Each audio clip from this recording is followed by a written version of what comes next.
محمد وآل محمد. أعوذ بالله من الشيطان الرجيم. بسم الله الرحمن الرحيم.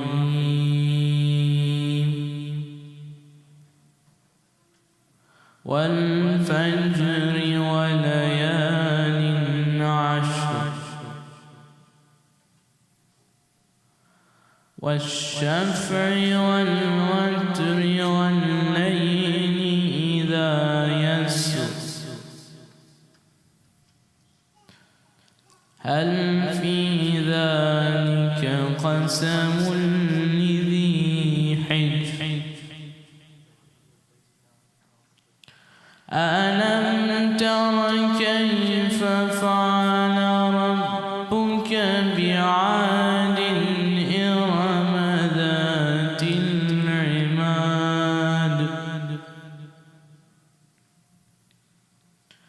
التي لم يخلق مثلها في البلاد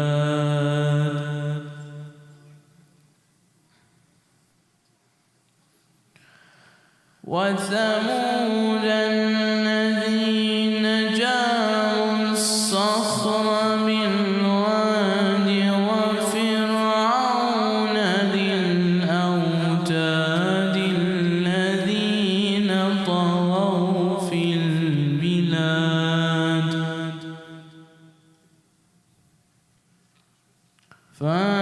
فأكثروا فيها الفساد فصب عليهم ربك صوت عذاب إن ربك لبالمرصاد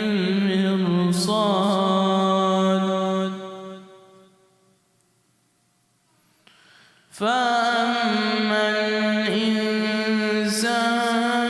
إذا ما ابتلاه ربه فأكرمه ونعمه فيقول ربي أكرمن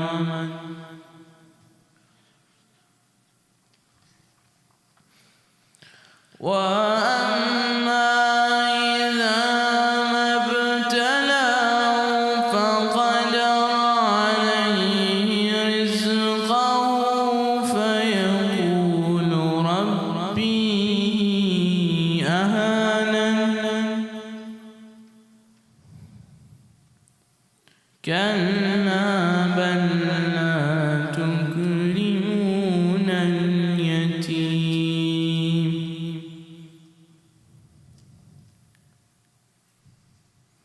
ولا تحاضون على طعام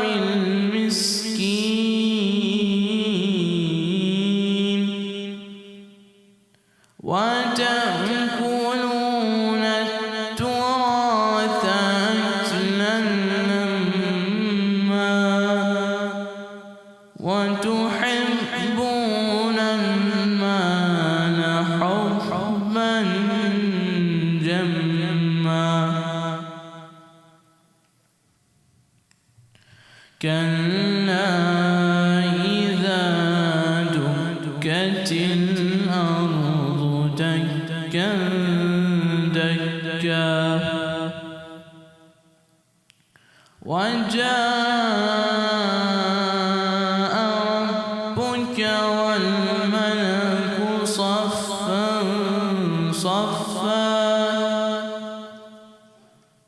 وجيء يومئذ بجهنم يومئذ يتذكر الإنسان وأنى له الذكرى يقول يا ليتني قدمت لحياتي فيوم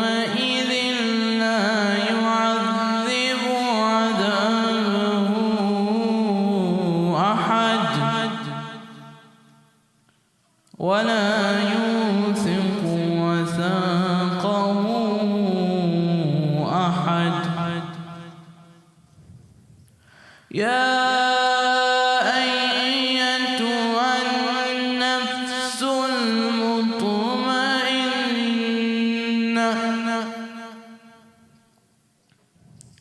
ارجعي إلى ربك راضية مرضية فادخلي في عبادي وادخلي جنتي صدق الله العلي العظيم صلوا على محمد وآل محمد.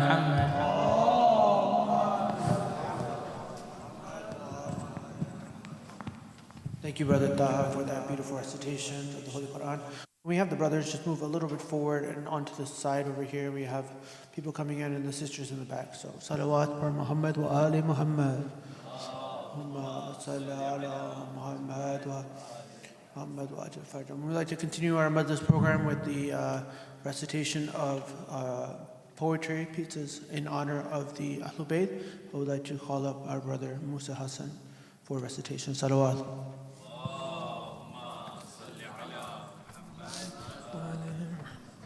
Please recite another loud salawat.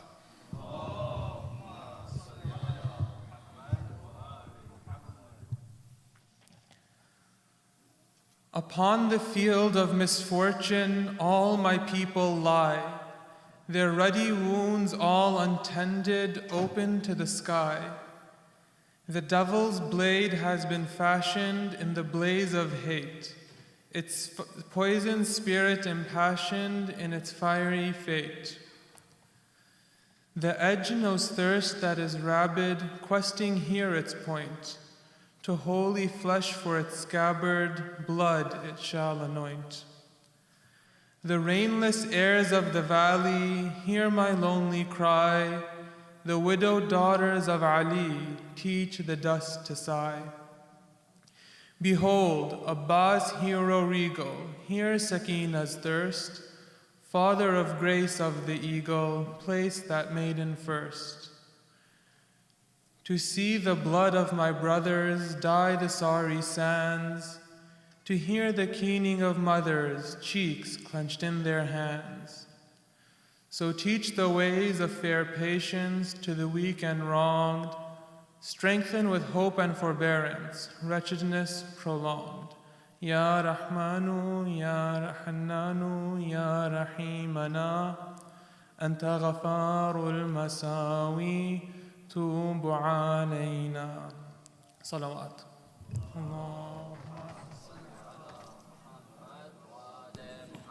Thank you, Brother Musa.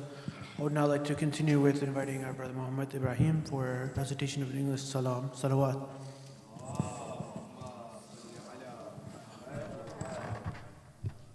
Salawat.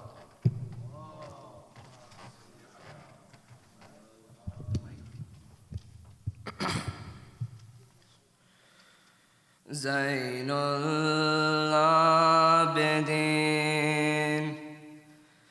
tell us of what happened to you.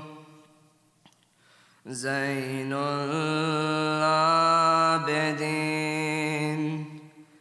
tell us of what happened to you. Of the letters, the Kuf and sand, with Hassan to the land you went. Of the letters, the Kuf and sand, with Hassan to the land you went. That you have come with your back bent. Kufa,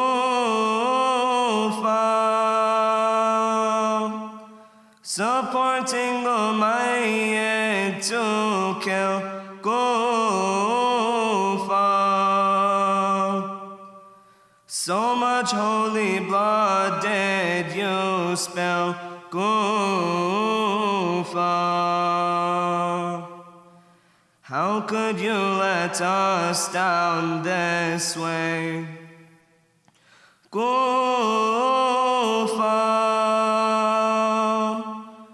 to Hassan you stopped the water. Kufa,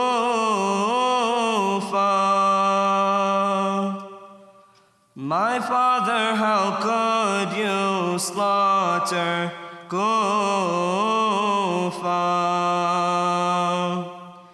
how could you let us down this way? Zayn al-Abidin, tell us of what happened to you. Oh, Zayn al-Abidin, tell us of what happened to you. When they captured you on that night, taken to Sham after the fight. When they captured you on that night, taken to Sham after the fight, that you have come with your hair white. Sham,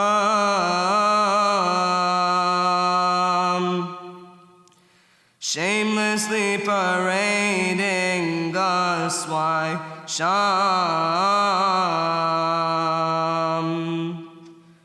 you made Sakina cry and cry. Sham, never did we face such sorrows. Sham, we were buried under your sun. Sham, you made Zaynab an old woman. Sham, never did we face such sorrows. Zayn al-Abidin, tell us of what happened to you. Oh, Zayn al-Abidin,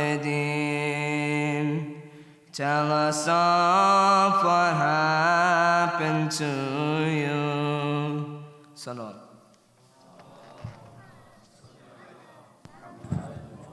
Thank you, Brother Muhammad, as always, for a beautiful recitation.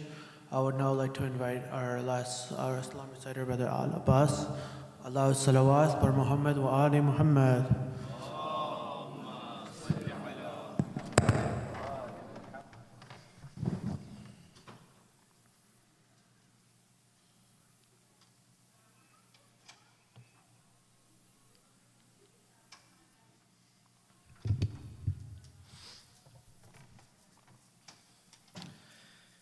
Ya Zainul Ibad,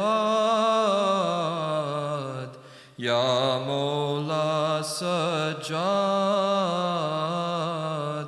Ya Zainul Ibad,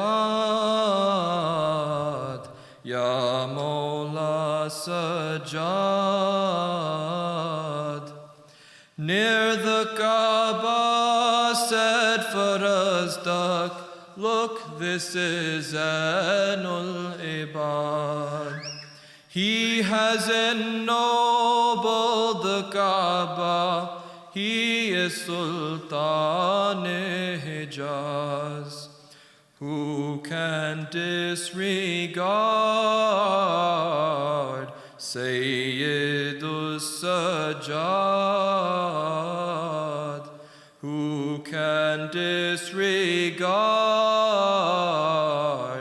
Sayyid-us-Sajjad? Ya Zainul Ibad, Ya Mawla Sajjad. You were Hadi Sadiq al-Amin.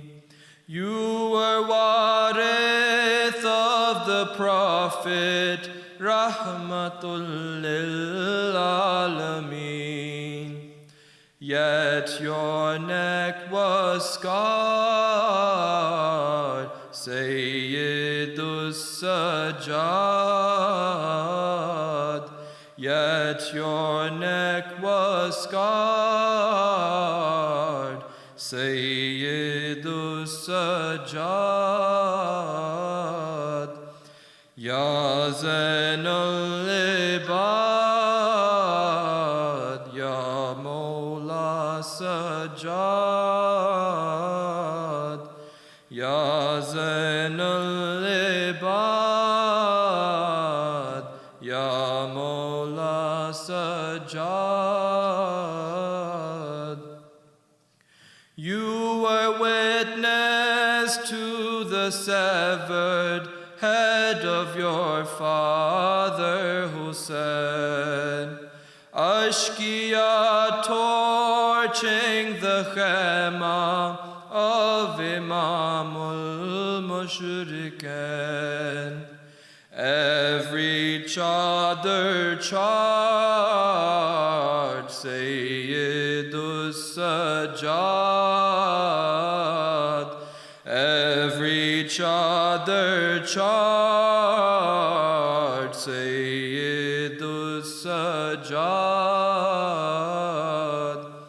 Ya Zayn al-Ibad, Ya Mawla Sajjad. Ya Zayn al-Ibad, Ya Mawla Sajjad. Who can fathom your tawakkul, sabr, taslim, rida? When Shimmer incarcerated, Ahl Taqir rida. Your trial was hard, Sayyidus Sajjad. Your trial was hard, Sayyidus Sajjad. Ya Zayn al-Ibad,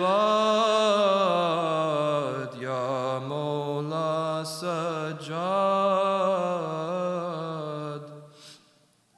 When the sword of God the listener was drawn on you, Imam, when the tyrant Mir Kufa ordered to kill you, Imam, Zainab was your guard, Sayyidus Sajjad. Zainab was your guard, Sayyidus Sajjad. Ya Zayn al-Ibad, Ya Mawla Sajjad. How you led the caravan of honor from Kufa to Sham.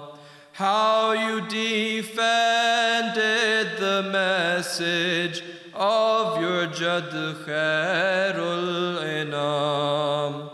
Every step and yard, Sayyidus Sajjad. Every step and yard, Sayyidus Sajjad. Ya Zayn al-Ibad, Ya Mawla Sajjad. Ya Zayn al-Ibad,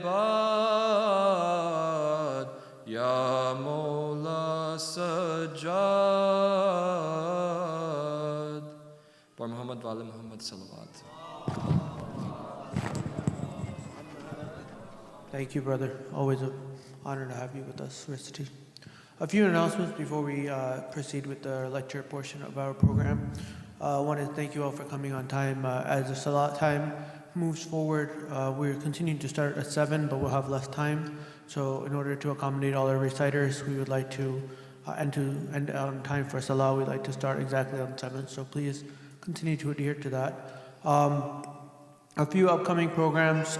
We have resumed Dua Kamel programs, but we are doing it at the Imam al-Asr Fairfax location, and it's a potluck. So please join us for a more intimate atmosphere, starting at 7:30 inshallah with Dua Kamel, and then a community dinner followed by prayer on Thursdays. And then our upcoming Majlis series will be next Saturday and Sunday, again 7 p.m.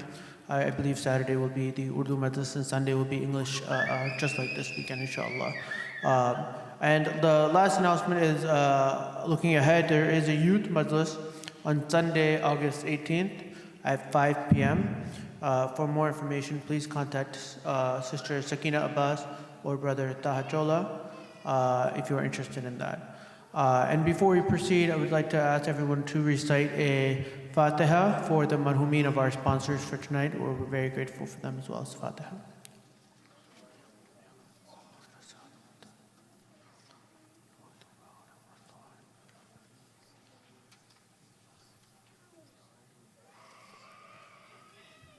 Without any further delay, I would like to invite our respected scholar, Sayyid Sulayman Hassan Abidi, to the minbar with a loud salawat. Allah.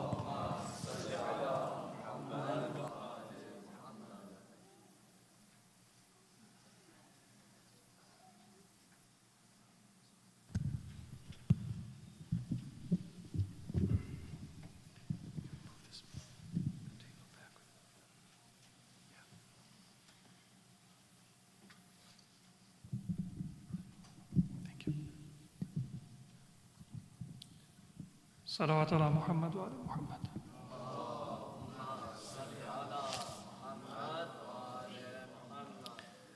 سورة الفاتحة. بسم الله الرحمن الرحيم. الحمد لله رب العالمين الرحمن الرحيم مالك يوم الدين إياك نعبد وإياك نستعين اهدنا الصراط المستقيم صراط الذين أنعمت عليهم غير المغضوب عليهم ولا الضالين. بسم الله الرحمن الرحيم. الحمد لله رب العالمين بارئ الخلائق أجمعين، والصلاة والسلام على أشرف الأنبياء والمرسلين المبعوث رحمة للعالمين، شفيع المذنبين وحبيب قلوب الصادقين، سيدنا ومولانا أبي القاسم محمد. اللهم صل على محمد وعلى أهل بيته الطيبين الطاهرين الهداة المهديين وعلى أصحابه المنتجبين. أما بعد، قد قال الله عز وجل في القرآن المجيد: بسم الله الرحمن الرحيم. الذين ينفقون في السراء والضراء والكاظمين الغيظ والعافين عن الناس والله يحب المحسنين. صدق الله العلي العظيم. صلوات على محمد وآل محمد.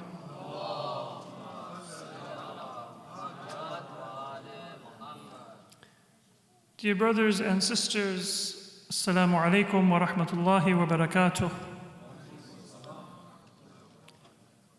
We are remembering today the martyrdom of our fourth Imam, the heir and the successor of Imam Hassan and of the message and the mission of Karbala, Sayyid al-Sajidin, Zayn al-Abidin, Imam Ali ibn al-Hussein alayhim as-salam. Salawat ala Muhammad wa ala Muhammad.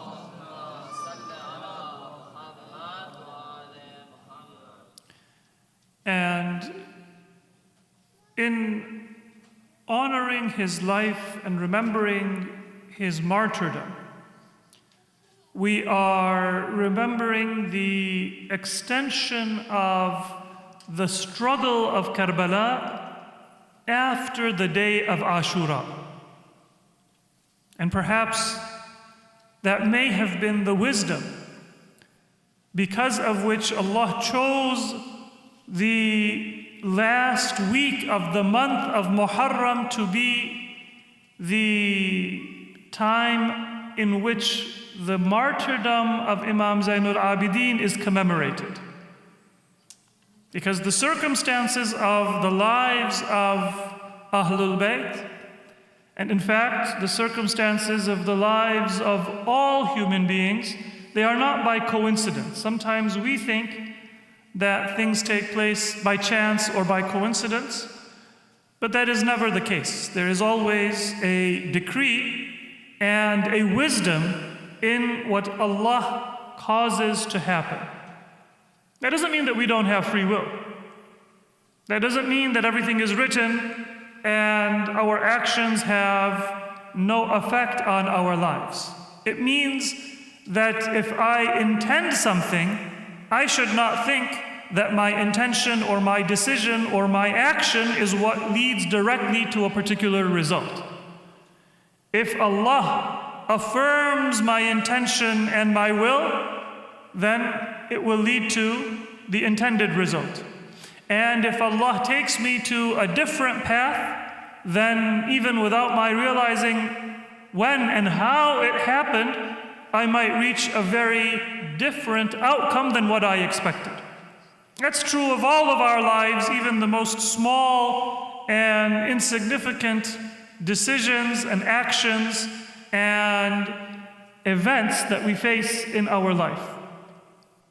But then there are those events that have a significance for our guidance, our salvation, our religion. And in this case, there is an even more powerful wisdom and message for all of us. Because Allah chooses those circumstances in accordance with His wisdom. Yesterday I mentioned one example, and for those who were not here, I will just repeat that and add another reminder to get an idea of the way in which this wisdom of Allah operates. Salawat ala Muhammad wa ala Muhammad.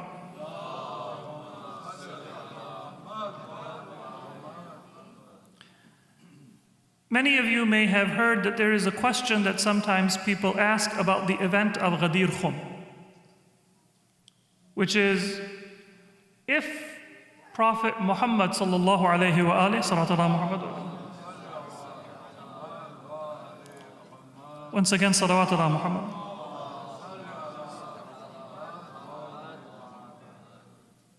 If Prophet Muhammad intended to appoint Imam Ali alayhi salam as his successor during that journey of the farewell pilgrimage known as Hijjatul Wada, then the opportune time would have been during the farewell pilgrimage itself.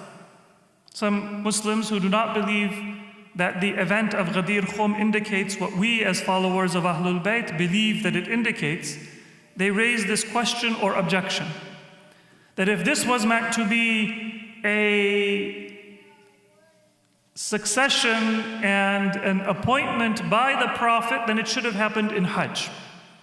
Because the Prophet gave a very famous farewell sermon in that farewell pilgrimage, that there is no superiority of an Arab over a non-Arab or one race over another race, and that the Muslims are equal in terms of the value of their blood and their honor, and a very well-known and a very eloquent sermon. So some people, they raise this question that, well, that would have been the time either in Arafah or in Mina on the day of Eid al-Adha, when you have all of the people present, and it could be a time to appoint Imam Ali. Now, one answer that I gave yesterday, I'll repeat it just for those who may not have been here, is that it was understood in the time that Hajj is a unique kind of a gathering where, because all different kinds of people come, some of them new Muslims, some of them very superficial Muslims, and some of them learned and knowledgeable and sincere Muslims. So it's very easy in that large group for a message to be misunderstood or to cause whispering or various other kinds of unexpected results. And this is not something that we are saying because we are followers of Ahlul Bayt and because Ghadir took place somewhere else, therefore we're making up a rationalization or a reason after the fact. History tells us that in the time of the second Caliph, Umar ibn al-Khattab, there was a kind of a message circulating among many of the Muslims that we should have pledged allegiance and we should have, in fact, honored the allegiance that we had given to Imam Ali ibn Abi Talib alayhi salatu wassalam. And during the last Hajj of the second Caliph, just before he was assassinated, because he was assassinated upon his return from Hajj in the month of Dhul Hijjah. And he died on the last day of Dhul Hijjah. There was this type of a talk prevalent among the people in Mecca. And the second Caliph, Umar ibn al-Khattab, said that I need to address this. And he had planned to address it during Hajj. Now, of course, this is not a follower of Ahlul Bayt making a rationalization. This is an event within history. And at that time, he mentioned it to one of his advisors, another well-known companion, Abdul Rahman ibn Auf, among Ahl Sunnah al-Ashara al-Mubasharin bil Jannah, the 10 companions that Ahl Sunnah believe were guaranteed paradise by Prophet Muhammad, in their belief. Abdul Rahman ibn Auf said that if you will accept my advice, don't give this sermon in Mecca. Because here in Hajj, people have come from different cities, people have come with different intentions and different level of knowledge. Therefore, wait till you go back to Medina, and then you will be among your own people in your own city, in your own center of power, your capital, and you will be much more able to control the message and the reception of the message and the way that it is understood by people. And the important point is that the Caliph, although he intended to give that public talk, he accepted that yes, this is a good, reasonable advice, and then he delayed that sermon until he returned to Medina. This is that famous sermon in which he said, don't say that what took place in Saqifa was a falta and a precipitous, unplanned event, and therefore, if the circumstances arises again, we will once again do bay'ah to whoever we please, just as the people in Saqifa did bay'ah to who they pleased. They did bay'ah to Abu Bakr ibn Abi Quhafa, and we will do bay'ah to Ali ibn Abi Talib alayhi salam. Sallallahu Muhammad wa ali Muhammad.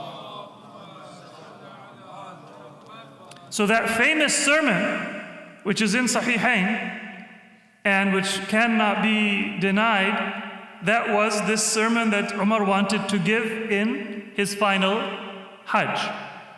So it shows that it's not just an opinion among the Shia, but it was well understood that certain messages, they may be misused or misunderstood in that gathering of Hajj, and another place is more appropriate.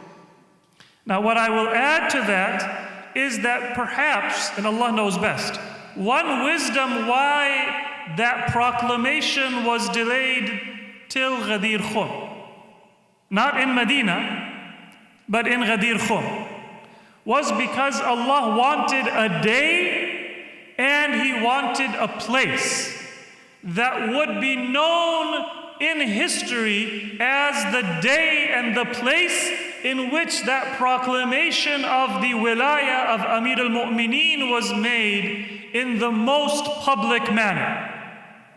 Salawatu ala Muhammad wa ala Muhammad. Because if it had been in Hajj, then it would be easy for those who were enemies of Imam Ali and Ahlul Bayt to just subsume it within Hajj and say that, well, this was a Hajj, and somebody has narrated a hadith, who knows if it took place or if it didn't take place. If it had been in that time or in that place, then it could have been forgotten. If it had been in Medina, then we know what took place in Medina after the farewell pilgrimage. The Prophet said, send the expedition of Osama, and the Muslims refused. The Prophet said, bring me a pen and paper that I might write a will, after which you will not go astray. And there was a commotion and disagreement, and the Prophet was not able to communicate that message. So Medina was not conducive, Hajj may not have been conducive, and Allah, in His wisdom, He chose a place between Mecca and Medina, where it wasn't all of the Hujjaj. Because some of them, they stayed in Mecca, some of them went to Ta'if, some of them went towards Yemen. But the majority of the Hujjaj who were from Medina or those towns and areas north of Medina, and some of them, because Ghadir Khum is near Juhfa. It was a gathering place where caravans would gather and come together to Mecca. So many or the majority of the Hujjaj were still present. But it was a day and it was a time that was special. And the Prophet said that we will wait here, and those who have gone ahead can come back. Those who have not yet arrived can arrive. So it became a very clear and undeniable event that the Prophet made a focal point of the attention of his companions and the Muslims. People wished to deny it and to erase it, that they were not able to do so. So this is not a coincidence. It wasn't an afterthought, but this is the wisdom of Allah subhanahu wa ta'ala. And in the same way we can say that perhaps the martyrdom of our fourth Imam, Imam Zayn al-Abidin alayhi salam,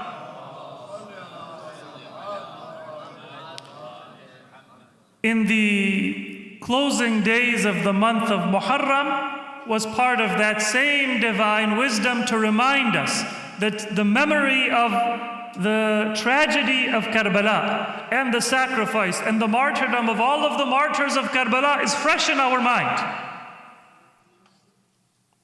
Because we just commemorated for 10 days, and particularly on the day of Ashura, and every day, every week, we still have majalis. Inshallah, in a few weeks, may Allah give us the tawfiq, whether we are going for ziyarah and arba'een or we will be in our own land, to continue that remembrance and to express our grief and our love. So in this moment, we also remember the connection of our fourth Imam to the tragedy of Karbala and the way that he continued that message. Otherwise, if this had taken place at another time of the year, maybe that association would not be as clear. Because, after all, Imam Zayn al-Abidin, he lived for an entire generation after the events of Karbala. So according to narrations, he died in the year 95 after Hijri. There is some discussion, was it 94 or 95, but in that general vicinity. And this was 34 years after the events of Karbala. So it was not the same time. It was not the same place. Karbala took place in Iraq, and Imam Zayn al-Abidin lived and was martyred in Medina. But the time is within that season of remembrance, commemoration, grief, mourning, and the month of Muharram, in which the memory of Karbala is still fresh in our minds. This is the wisdom of Allah subhanahu wa ta'ala. Salawat ala Muhammad wa ali Muhammad. Now, what is this commemoration that Imam Zayn al-Abidin kept alive? Commonly we say that Imam Zayn al-Abidin, he ensured that Karbala was not forgotten. If it hadn't been for, and we should add, Sayyida Zaynab salamullahi alayha and Imam Zayn al-Abidin alayhi salam. Together, immediately after Karbala, they established this beautiful tradition of the commemoration of the martyrdom of Karbala, which we continue today, and which was in fact part of the sunnah and the practice of our beloved Prophet Muhammad Mustafa sallallahu alayhi wa alihi himself. Because all Muslims narrate in multiple ahadith from multiple companions, from Ahlul Bayt, from Salama, and from others, that our Prophet commemorated and mourned and shed tears at the martyrdom of Imam Hassan before it occurred. But after the tragedy of Karbala had taken place, it was our fourth Imam and the sister of Imam Hussein, Sayyida Zaynab salamullahi alayha, together they established this tradition. But Sayyida Zaynab,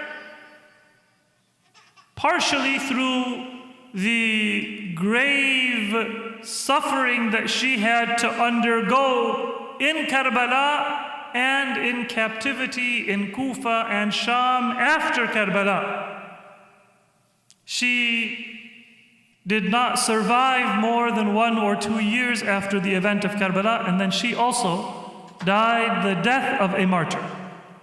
There is discussion in history about the exact time and place and circumstances of her death, but we cannot doubt that it was because of her sacrifice and her suffering in the way of Allah. And so that is the greatest death of the martyr, even if we don't have all of the details. For 34 years, it was our fourth Imam who through his tears, through his prayers, through his narrations, kept alive the message of Karbala. So this is commonly spoken of in our gatherings, that Imam Zayn al-Abidin, the way that he passed on the message of Karbala was that he actually taught people how to remember and what took place and what was the loss that humanity and the Muslim Ummah suffered through the martyrdom of the only surviving grandson of the Prophet, Sayyid al-Shahadat, Imam Hussein ibn Ali alayhi as-salam.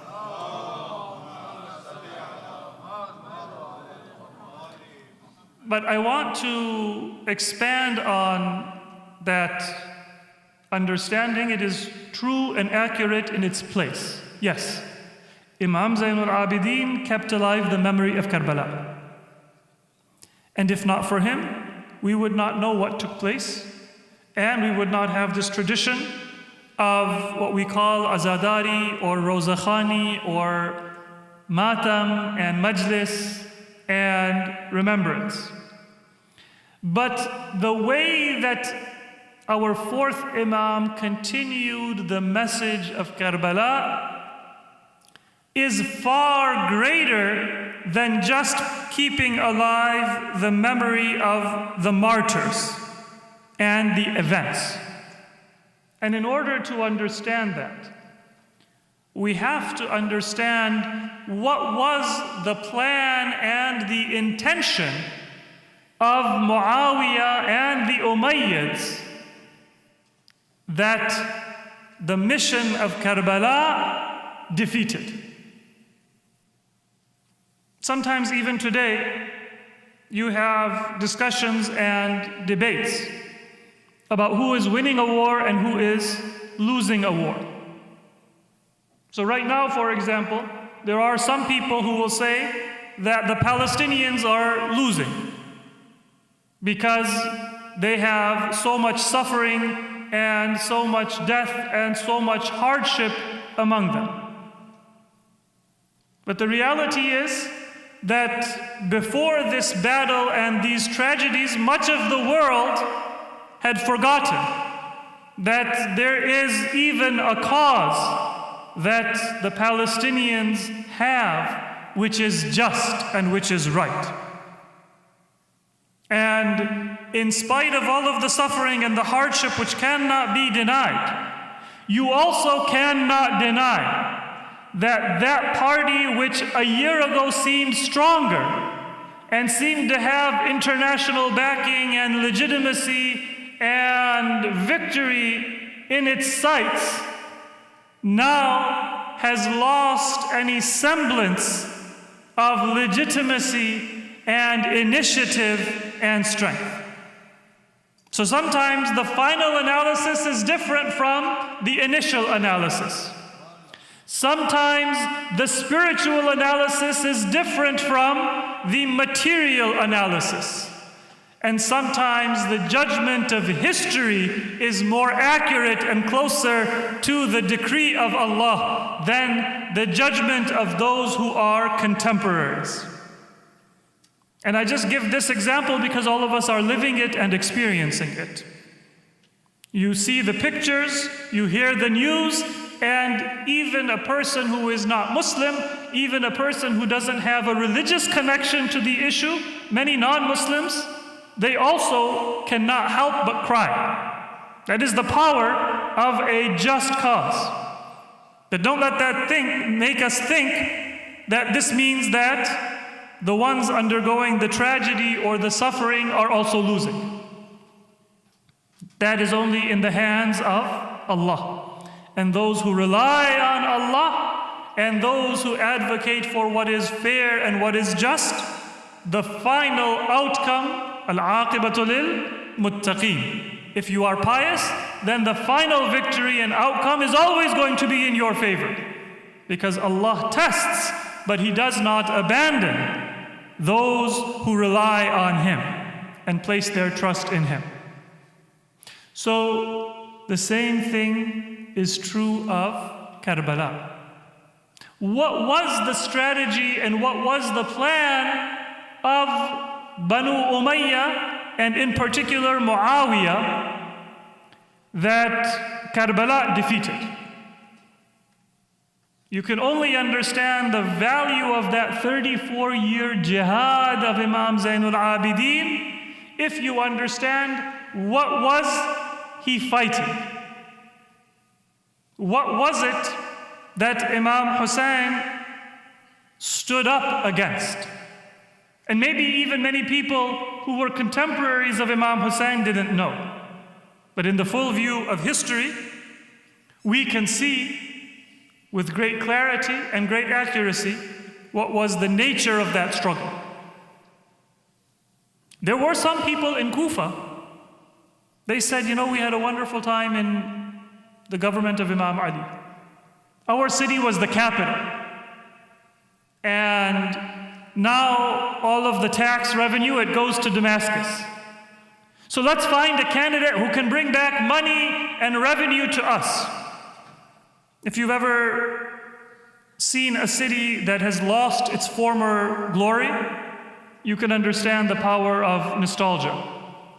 Those of you, for example, from northern India, you know that every family in every city has a story of former glory. I grew up in Western New York, so if you've ever been to the Rust Belt, even in America, you can know that there are those similar stories. In the 50s, we had a very wonderful city with industry and flourishing communities, and then sometimes old people, they will live in that nostalgia. So there were some people in Kufa, they wrote letters to Imam Hassan. Why? Because they wanted that former glory of Kufa.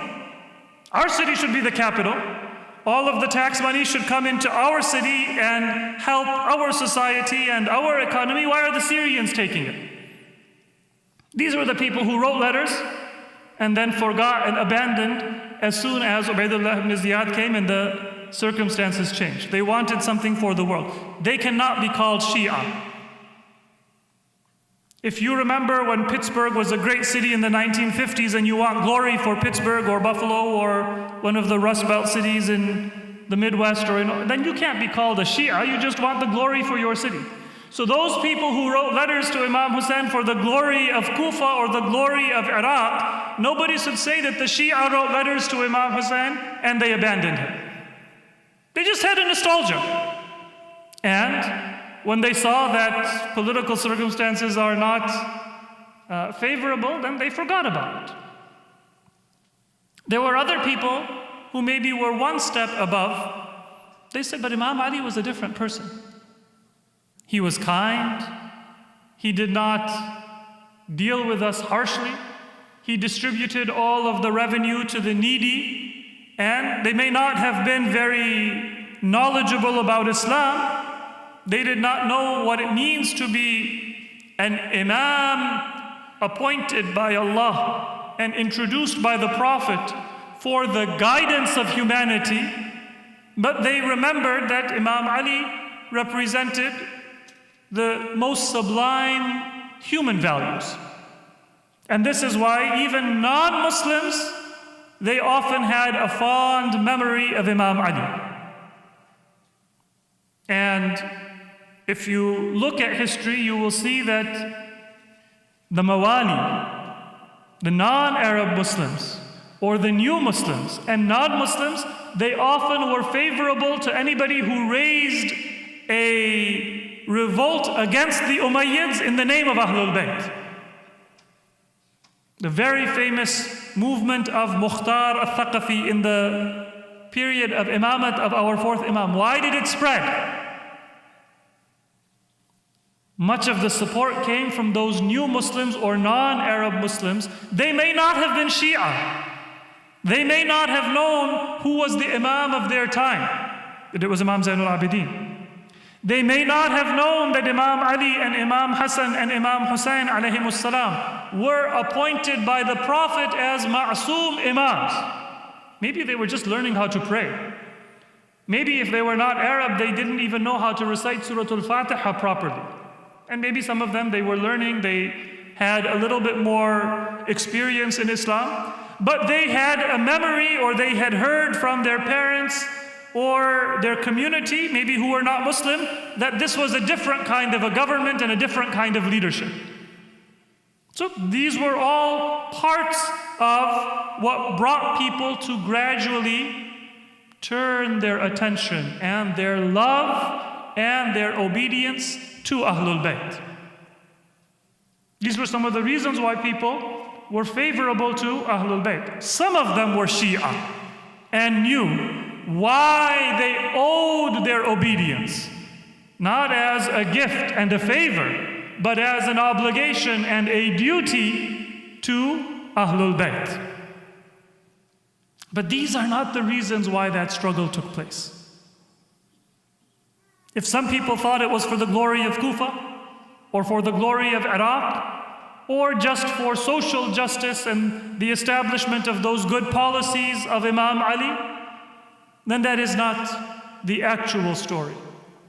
There was a much greater conspiracy that was being hatched against Islam, and that explains for us what the movement of Imam Hussein was and what torch it was that Imam Zayn al-Abidin inherited from his father after the martyrdom of Imam Hussein in Karbala. Salawat ala Muhammad wa ali Muhammad. And I want to just, because we have limited time, give two incidents that will help us understand that conspiracy. Unfortunately, the image of Muawiyah has been sanitized in the minds of many Muslims. They say that, well, he was a companion, and therefore we should be optimistic or favorable about his sincerity. Maybe he made mistakes. Maybe between him and Imam Ali, he was clearly in the wrong. But we shouldn't say that he was evil. Na'udhu billah. So this image of Muawiyah has been sanitized. And many Muslims, they think, yes, Yazid was evil,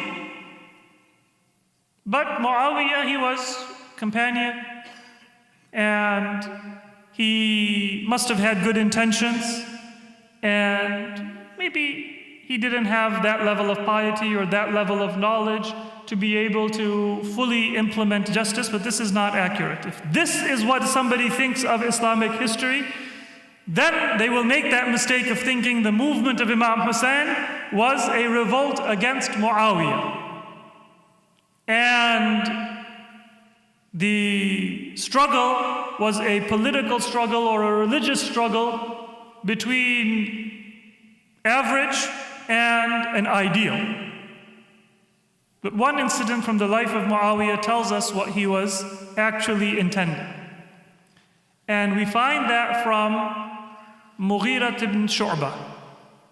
Mughira ibn Shu'bah was a governor of Muawiyah. And for those maybe not familiar with Islamic history, he was no friend of Ahlul Bayt. He was one of those people, as a young man, who participated in the attack on the house of Fatima Zahra, salamullahi alayha, immediately after the death of the Prophet, salawat ala Muhammad wa ala Muhammad.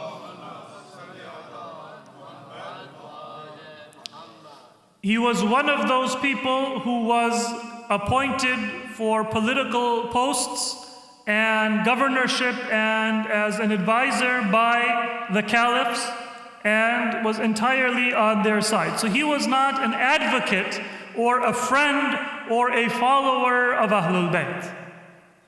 But even he could not bear the level of animosity to Ahlul Bayt and Islam that Muawiyah had. Imagine a person who was among the enemies of Ahlul Bayt and listened to a caliph who surrounded and attacked the house of the Prophet, in which the daughter of the Prophet, the grandchildren of the Prophet, Imam Ali, were present. It is narrated from his son that my father came and he was very upset. And he always used to praise Muawiyah for his political wisdom and policies. For a person like Mughira, who was a politician, yes, Muawiyah seemed to be very sophisticated. Sometimes today you'll find people, they will say that I have an admiration for Henry Kissinger. Maybe he caused a few million people to die, but he was an intellectual. So there is a certain type of person for whom evil policies and evil goals take a back seat, but they admire the art or the intellect or the wealth or the accomplishment of somebody that can kind of compete with their moral vision. So Mughira was one of those people who used to speak admiringly of Muawiyah. But one day he comes from Muawiyah and his son says that he was very upset. Now, remember, Mughira is not a friend of Imam Ali. This is not a Shia of Imam Ali who is coming and talking to Muawiyah, but rather a governor. Now, Muawiyah had appointed him as the governor of Kufa and had removed him from that appointment, but at the end of his life, according to most narrations, he was still a serving governor of Muawiyah in Kufa. So that person who was close to Muawiyah. His son said, what happened? He said, I came to Muawiyah and I said that you have established your rule. Mughira died in the year 50 after Hijrah, so the same year or within a few months of the death, the martyrdom of Imam Hassan al-Mujtaba alayhi salam. Salatu ala Muhammad wa ali Muhammad. So 10 years after Muawiyah had claimed the government, now he had established his rule. There was no rebellion, there was no insubordination. Medina, Egypt, Iraq, Faris, Syria, parts of northern Africa and Anatolia, they were all under the unified political command of Muawiyah. Mughira said, I came to Muawiyah and said, now you are the king. You have all the tax revenue coming to you. Everybody has submitted to your authority. Isn't it time for you to lessen your oppression of Banu Hashim? Because it was the policy of Muawiyah to curse Imam Ali in every sermon, in every Friday prayer, in every Eid prayer. And Mughira was ruling in the city of Kufa, which was the city of the followers and the lovers of Imam Ali. In fact, it's narrated that at one time Mughira called one of the true Shia of Imam Ali, Sa'sa' ibn Suhan. That name is familiar to those of you who know the companions and the life of Imam Ali. He said to him that I hear that you speak about the virtues of Imam Ali. Now this is Mughira, an enemy of Ahlul Bayt. But he says to Sa'sa' that look, I don't agree with the policy of the Caliph to curse Imam Ali either. When we are commanded, then I don't say everything that Muawiyah wants me to say against Imam Ali. But I say enough that I can keep my position and my governorship. And so I tell you as well, that if you want to talk about the virtues of Imam Ali, then do so secretly among your companions, but don't do so publicly, because this is something which the government will not tolerate. And it will create difficulties for you, but more importantly, in the eyes of Mughira, it would create difficulties for him. This was not out of sincerity, but it was out of self-interest that if Muawiyah hears through his spies that people are publicly narrating the virtues of Imam Ali in Kufa, then yes, Muawiyah will arrest Sa'sa' ibn Suhan, but he will also say to Mughira that why are you not taking care of the affairs of your city? But it shows you that Mughira knew the truth, and he did not agree in his heart with that harsh, evil policy of Muawiyah. So, maybe shortly before his death, Mughira says that I came to Muawiyah, I said, you've established yourself. Nobody is going to rebel. Imam Hassan in Medina, he is teaching, he is worshiping, he has his circle of followers who learn from him, but he doesn't have an army, he doesn't have any arrangements to try to take power from you. Isn't it time? Don't curse Banu Hashim. Don't ban people from naming their children Ali. Don't arrest people who are known for their love for Ahlul Bayt. I'm giving the details, these are not part of the narration of Mughira, but these were the harsh policies that Muawiyah had, which Mughira objected to.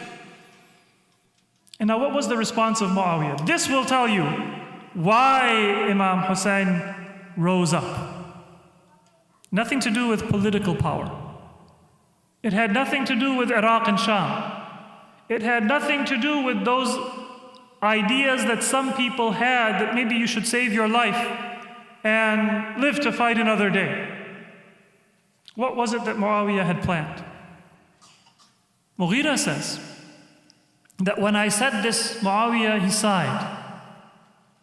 And then he said to me, you want me to be just? Rule well?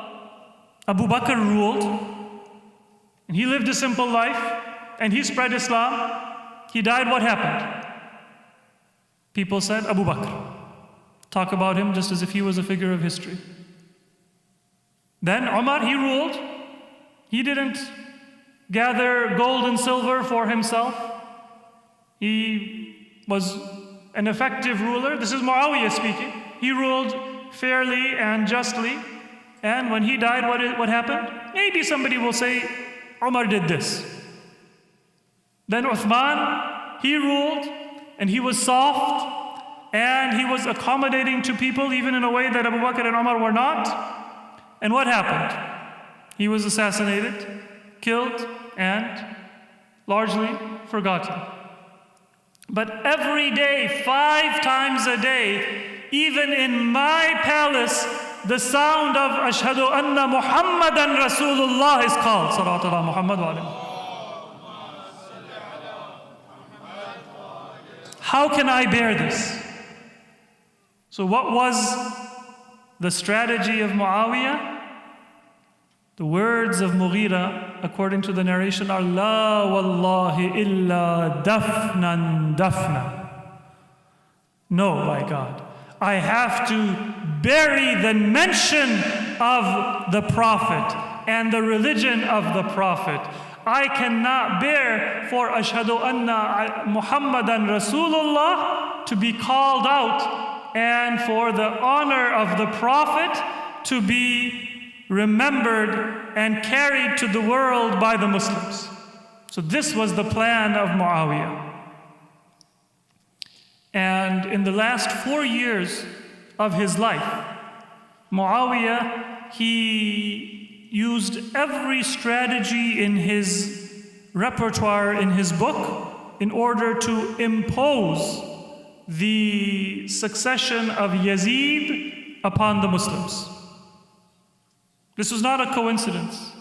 This was not a last-minute decision.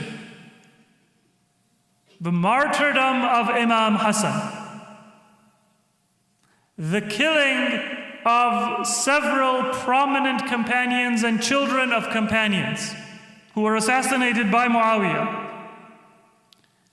and the imposition of Yazid, that was part of this strategy.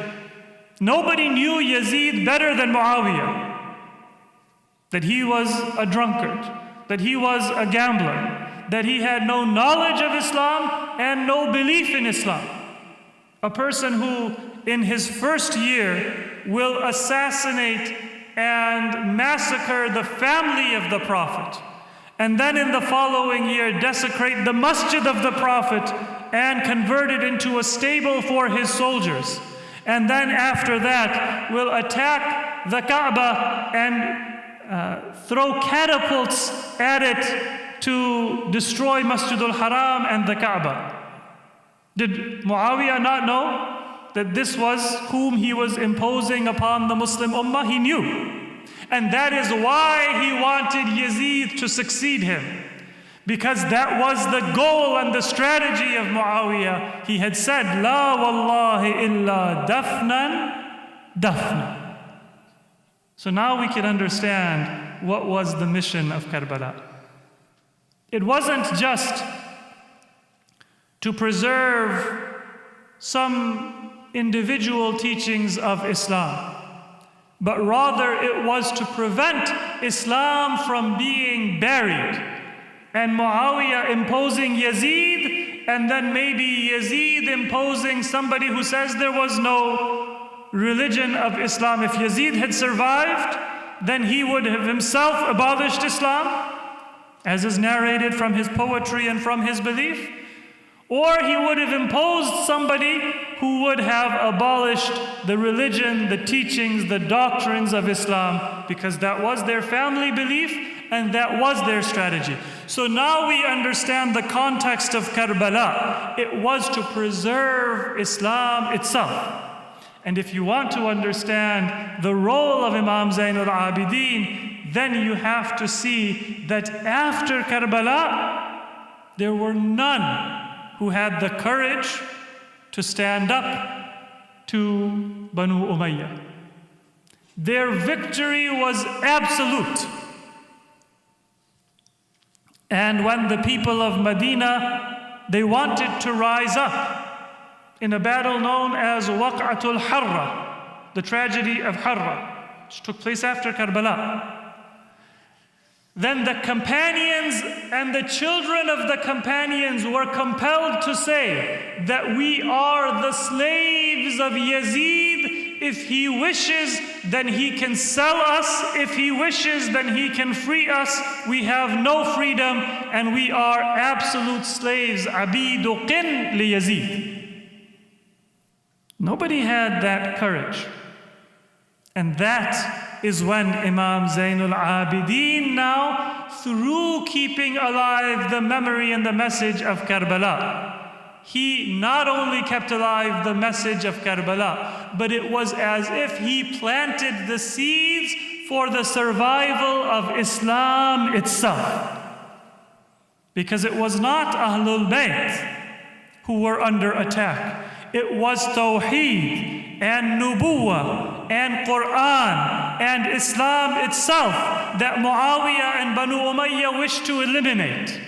That was why Imam Hussein began his mission towards Karbala. And after the martyrdom of Imam Hussein, when the very life of the successor of the Prophet was brought to an end, and all of the near and dear ones of the Prophet were massacred, and nobody dared to raise a voice of the true message of Islam, then over 34 years it was only Imam Zayn al-Abidin alayhi salam who preserved not just the memory of Karbala, yes, the memory of Karbala, but who preserved that sapling, that tree of Islam that had been attacked and uprooted and injured almost beyond all recognition. Salawat ala Muhammad wa ali Muhammad.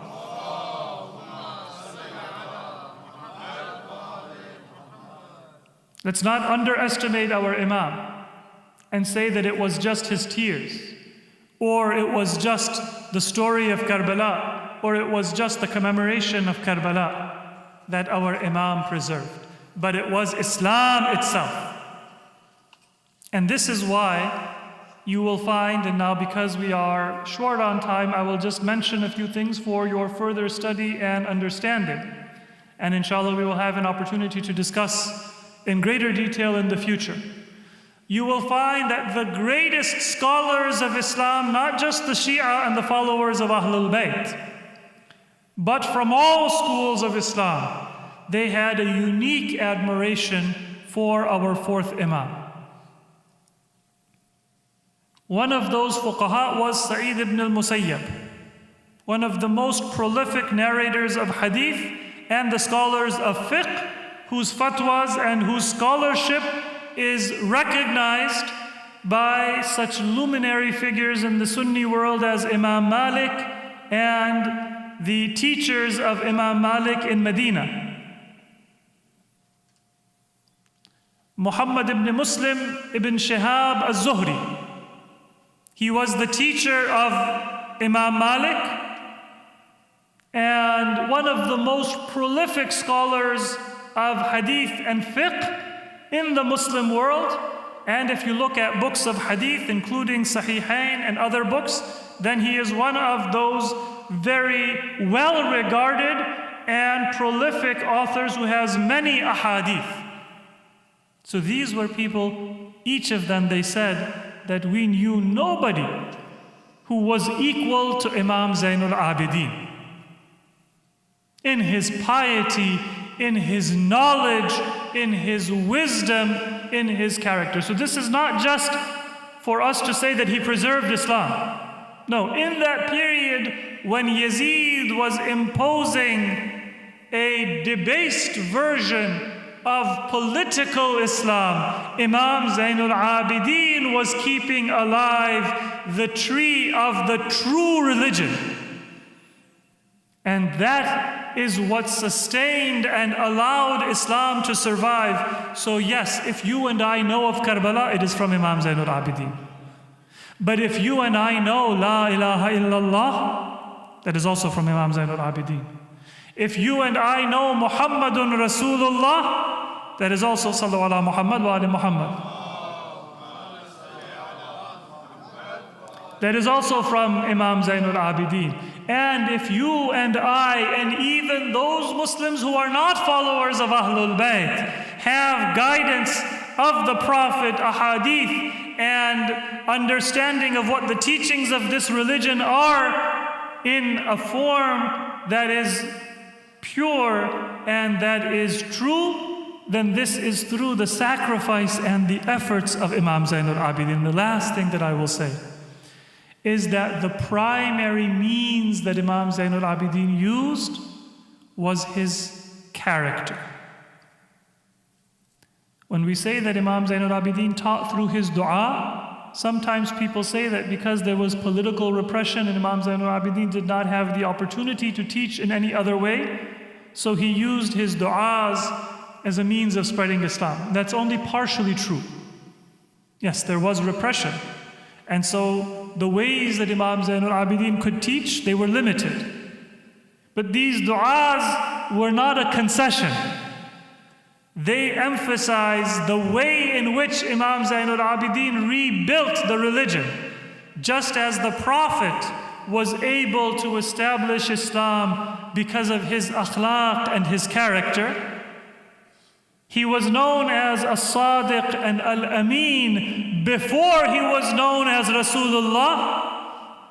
If Imam Zayn al-Abidin needs to rebuild Islam, then it is going to be through the means of akhlaq and character. And so the du'as of Sahifa Sajjadiyah, the du'a of Abu Hamza al-Thumali, which is also narrated from our fourth Imam, Imam Zayn al-Abidin alayhi salam, and Sallu ala Muhammad wa ali Muhammad. All of those du'as and those teachings, they are part of that message that it is through akhlaq and through character that you lay the foundation for religion to come. This is a message for us in our communities, for our parents, for our families, that if I want to teach Islam and I want to spread Islam in my community, in my family, then it is important for us to teach our children how to pray. It is important for our families to spread the knowledge of our beliefs and our doctrine and our religion to our coming generations. But that knowledge is not the foundation. The foundation is to give into our communities and our families a love for the Prophet and his family, and an understanding of the values and the character of our Prophet and his family, so that they will have a foundation and an environment that is conducive to faith. If I have good character, then I will learn about my religion. And if I don't know how to pray, I will want to learn how to pray. If my hijab is weak, then I will want to perfect my practice in order to honor my religion. But if I tell my child, you need to pray, you need to do this, you need to wear hijab, and they don't have the heart and the understanding of the value system, then they may eventually lose that practice or become weak in practice. One of the things that we learn from our fourth Imam is that it is important to teach the teachings, the laws, the doctrine of Islam, but only after you have introduced a love of Islam and an understanding of the character and the values of Islam, in order for people to have a fertile ground in which that beautiful plant can thrive. And the Imam watered that through his practice, and he irrigated that tree of Islam through his tears. It is said that for 35 years after Karbala, Imam Zayn al-Abidin mourned. Whenever he was presented with food, then before he would eat a morsel, he would cry. And people would say that, "Oh Imam, why are you crying?" And he would say, "Do you not know that my father was martyred hungry? Do you not know what the family of the Prophet suffered in captivity? How it was that Sayyidah Zaynab and myself, we used to put the children to sleep in those dungeons on a bed of stone. without any food to offer them, sometimes for days on end. Whenever Imam Zayn al-Abidin would be offered water, before he would drink water, he would weep. And he would say that, do you not know that my father was killed thirsty? Do you not know that my brother Ali Akbar, he was martyred with parched lips? Do you not know that my beloved brother Ali Asr, he was on the arms of my father, and he asked for mercy, for water for that innocent child. And that call of my father was answered with an arrow that pierced the neck of Ali Asghar. But although physically it did not lodge in the heart of Imam Hussein, it pierced the very heart and soul of Imam Hussein before it took the life of Ali Asghar. How can I drink water when I was a witness to that tragedy and to the thirst of the family of the Prophet on Ashura and after Ashura in captivity? It is narrated that sometimes in Medina, when Imam Zayn al-Abidin would see that people are offering an animal for sacrifice, or he would pass the shop of a butcher and he would see that an animal is being prepared for sacrifice, then he would ask a question that he knew the answer to, because he wanted to remind the Muslims of the suffering of Ahlul Bayt. He would say, tell me, this animal that you are going to sacrifice, this animal that you are going to slaughter, did you offer it water before you slaughter it? And they would say that we are the followers of the religion of your grandfather. We are taught that you should be merciful to an animal and give it water before you slaughter it. And the Imam said that, do you know that my father was slaughtered when there was no water for him, and he was martyred in a state of thirst? Until it is said that people would not slaughter any animal in the presence of Imam Zayn al-Abidin because of how much he would weep. Once a lover of the Imam came and said that, O grandson of the Messenger of Allah, we fear that you weep so much that it will cause your own death. Has the time not come for your tears to dry and for you now not to mourn the martyrdom of Karbala? After all, martyrdom is the inheritance of your family. And the Imam said that yes, martyrdom is our inheritance. But tell me, how can I ever forget the fact that Zaynab was the granddaughter of the Prophet, and after Karbala, the veil was taken from her head, and her hands and feet were tied, and she was made a captive?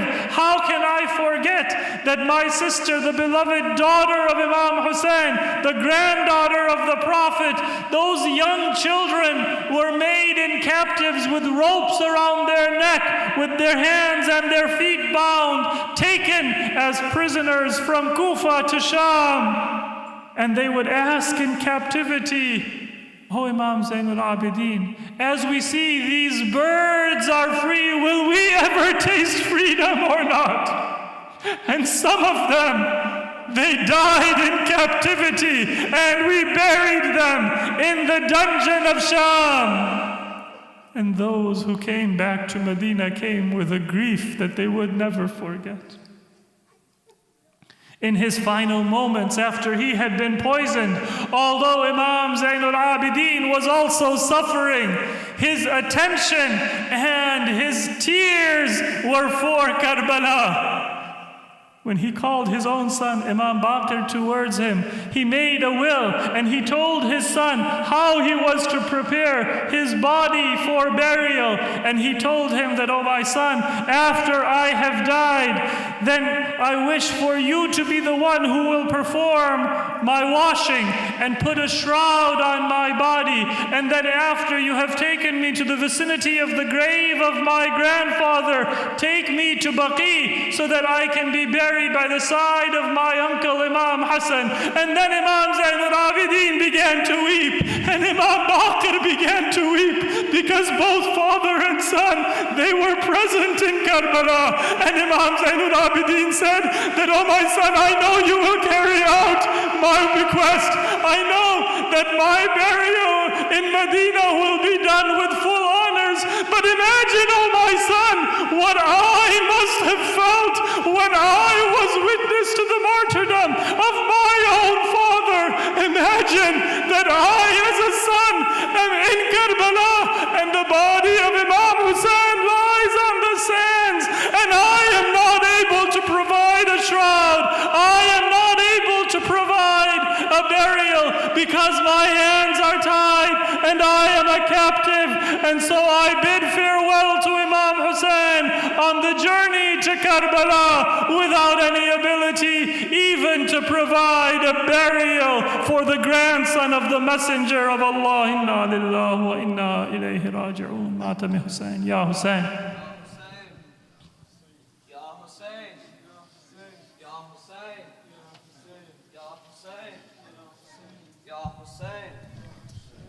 Hussein, Ya Hussein, Ya Hussein, Ya Hussein, Ya Hussein, Ya Hussein, Ya Hussein, Ya Hussein, Ya Hussein. Oh my Imam Zayn al-Abidin, oh my Imam Zayn al-Abidin, oh my Imam Zayn al-Abidin, oh my Imam Zayn al-Abidin. Everyone. Oh my Imam Zayn al-Abidin, oh my Imam Zayn al-Abidin, oh my Imam Zayn al-Abidin. Oh Sajjad, you taught us the art of supplication. You showed us the power of prostration to make Islam our life's foundation, and how to ask Allah for salvation. You taught us the art of supplication. You showed us the power of prostration to make Islam our life's foundation, and how to ask Allah for salvation. Such is your status, O holy soul. You made Allah's love your only goal. Oh my Imam, oh my Imam Zayn al-Abidin. Everyone. Oh my Imam Zayn al-Abidin. Louder. Oh my Imam Zayn al-Abidin. Oh Sajjad, you were in prison, your feet were in chains, and on the chains splattered were your bloodstains. Inside your heart were the scars of those pains, of what you saw that day on the hot plains. You were in prison, your feet were in chains, and on the chains splattered were your bloodstains. Inside your heart were the scars of those pains, of what you saw that day on the hot plains. Oh, you are patience personified. You thanked Allah though your hands were tied. Oh my Imam, oh my Imam Zayn al-Abidin, oh my Imam Zayn al-Abidin. Everyone. Oh my Imam Zayn al-Abidin, oh my Zayn al-Abidin, oh my Imam Zayn al-Abidin, oh Sajjad. For 40 long years you kept on weeping, 'cause in your mind Sham kept on repeating the lashes you got and all the beating. For all these feelings there is no healing. For 40 long years you kept on weeping, 'cause in your mind Sham kept on repeating the lashes you got and all the beating. For all these feelings there is no healing. Those memories always will be raw, of what you heard, felt, and what you saw. Oh my Imam, oh my Imam Zayn al-Abidin, oh my Imam Zayn al-Abidin, oh my Imam Zayn al-Abidin. Oh Sajjad, upon your death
oh Sham, Sham, everyone, oh Sham, Sham,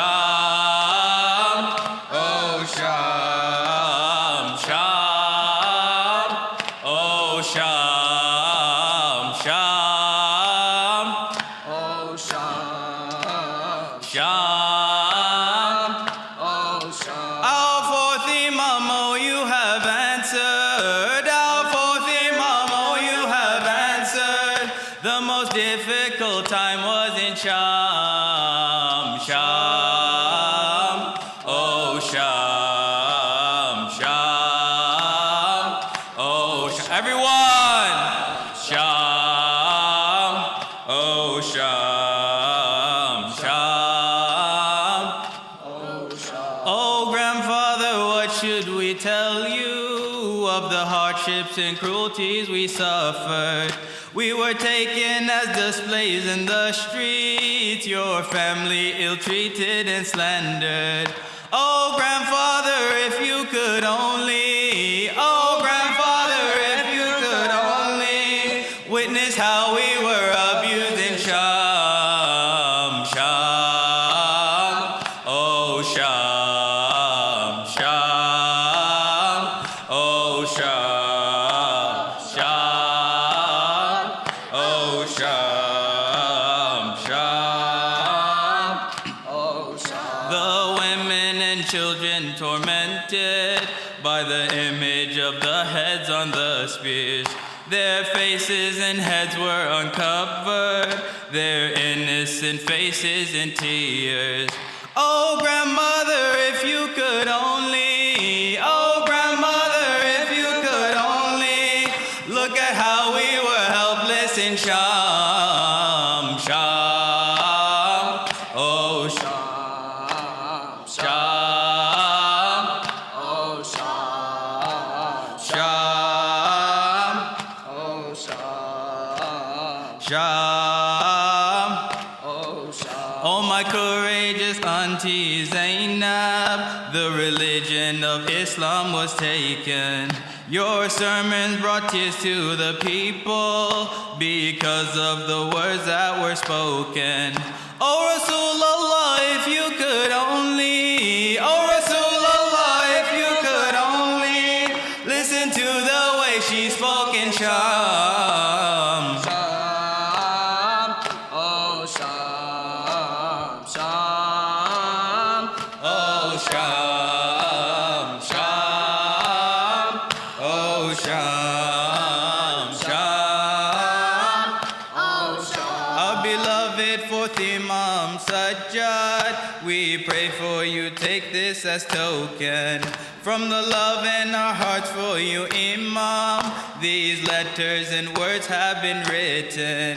Oh, Bibi Zaynab and Ruqayya, oh, Bibi Zaynab and Ruqayya, invite us to meet you in Sham, Sham, oh Sham, Sham, oh Sham, Sham, oh Sham, Sham, oh Sham. Salawat ala Muhammad wa ala Muhammad. Allahumma